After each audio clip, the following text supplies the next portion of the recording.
Nella giornata di ieri in Canicattì la Polizia di Stato ha tratto in arresto in flagranza di reato Alessio Taibi, nato a Caltanissetta, residente a Canicattì del 93 e sottoposto a fermo di polizia giudiziaria Giampiero Lo Giudice, nato in Svizzera e residente anch'egli a Canicattì, resisi responsabili in concorso dei reati di duplice rapina aggravata, danneggiamento aggravato, resistenza a pubblico ufficiale, a lesioni personali, in particolare per via di una segnalazione di rapina giunta presso il commissariato di Canicattì condotto da Cesare Castelli, commessa da due giovani travisati di cui uno armato di pistola ai danni di un impianto di distributore di carburanti sito lungo la strada statale 122. Il personale del predetto ufficio di pubblica sicurezza veniva così tempestivamente inviato sul posto.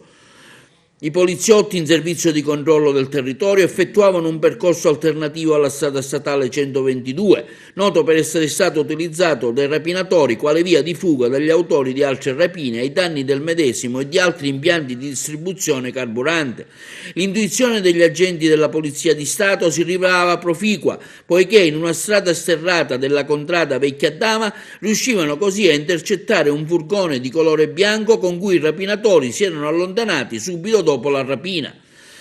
In detto evento il personale operante riconosceva perfettamente il conducente del veicolo del Giampiero Lo Giudice, riuscendo ad annotare la targa che certificava la proprietà del veicolo al predetto. La pattuglia, nonostante i danni subiti al veicolo di servizio, si metteva subito all'inseguimento del furgone per le vie di campagna e raggiungeva così il mezzo trovandolo abbandonato dai malviventi in quanto danneggiato dall'urto con un'autovettura che in quel momento si trovava ferma sulla carreggiata.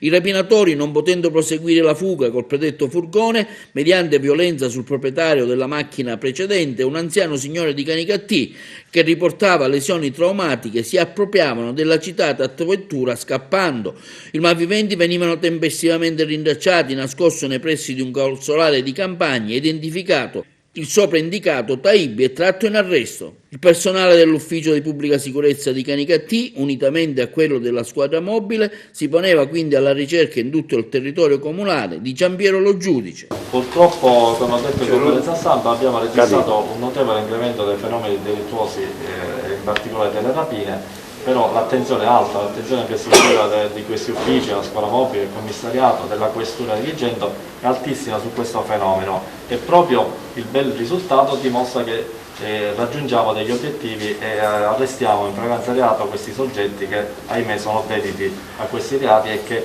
potrebbero procurare anche, procurano tanto allarme sociale nella popolazione. Adesso è stato a quanto movimentato? Assolutamente, purtroppo è stato a quanto movimentato, hanno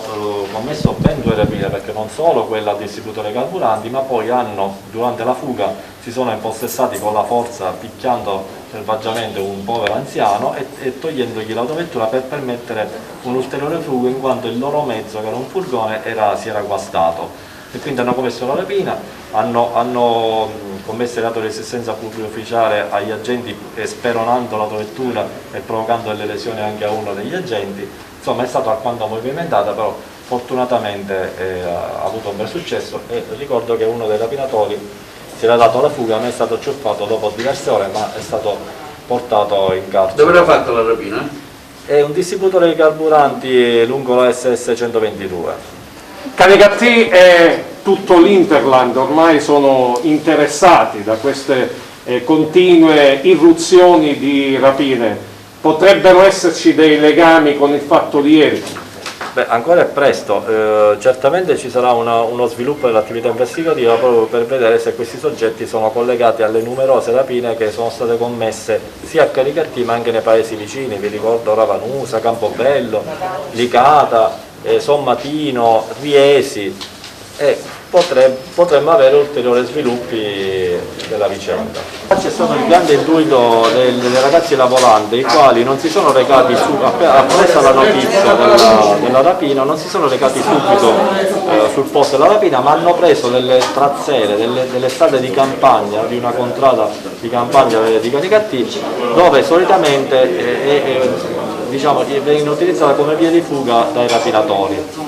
E hanno avuto la prontezza di intercettare il furgone utilizzato dai rapinatori, dove è nato questo inseguimento incredibile, concluso con la fuga e con l'arresto immediato di uno dei soggetti.